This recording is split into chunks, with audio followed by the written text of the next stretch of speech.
few weeks ago, President Obama announced a new research initiative to map the human brain.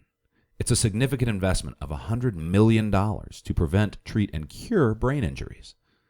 This is a website called sam.gov. It launched late last year, and it's the central hub responsible for all the databases behind government contracting. The GAO estimates that this website will cost the taxpayer $181 million. I'd like to say that this is a one-off anomaly, but government regularly pays millions of dollars for websites. So how did we get to the point where the cost of mapping the human brain costs less than a website? The first reason is because of something called procurement. It's how government, or any really large institution, buys things. Right now, procurement law is regulated by the Federal Acquisition Regulation. It's about 6,000 pages of regulation that ensures that contracts go to people who understand the law the best, not people who can do the best job. Related to that, the field of technology and the field of government don't speak the same language. This makes it so that when you as a small business want to say bid on a website, you can't search the bidding systems for the word website or you won't get any relevant results, or if you do, it's not obvious what to do with them. Finally, inside of government, the tools suck. Because government can't get affordable technology, it means that the people whose job it is to negotiate contracts and get the most value for the taxpayer are often bogged down with the worst tools or by doing menial data entry work. All of this leads to closed, anti-competitive marketplaces that make it hard for small businesses to compete and hard for the taxpayer to get the best price. So we're creating a new social venture. It's called the Department of Better Technology. It's open for business. See, a lot of the efforts around open government have been around government's relationship with the citizen, and they're great. They're even vital. But if you take a look at something like recovery.gov, it was built by government to provide oversight over the recovery funding of 2009.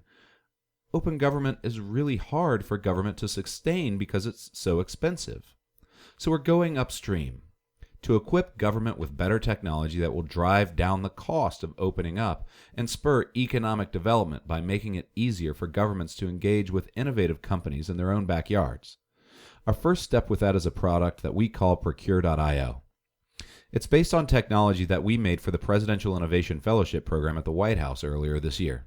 It makes it easier for people like you to find potential projects to bid on, to take a look at them, monitor them for updates, ask questions about them, and finally, to bid on them.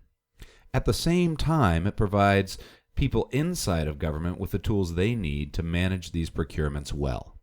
It gives them the ability to customize project descriptions, create custom response fields for easy management later, and a simple, familiar interface for reviewing the bids that are coming in.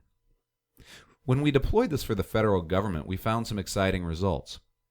In this pilot experiment that we did, we reduced costs. The bids coming through the system were much lower than the bids coming in through traditional means. But we also found we increased engagement. Many of the bids that came in were from businesses that had not ordinarily contracted with the federal government before. And finally, we increased speed. Bids came in faster, meaning the procurements can be done more quickly with the right tools. The next phase of open government revolves around procurement.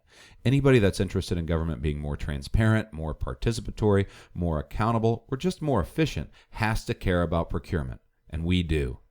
That's why we've made Procure.io open source, ready for any city, state, or enterprise to take and use as they see fit. And if they need some help, the Department of Better Technology is here to help support it. Just email us at hello@dobt.co. We're from the Department of Better Technology, and we're here to help.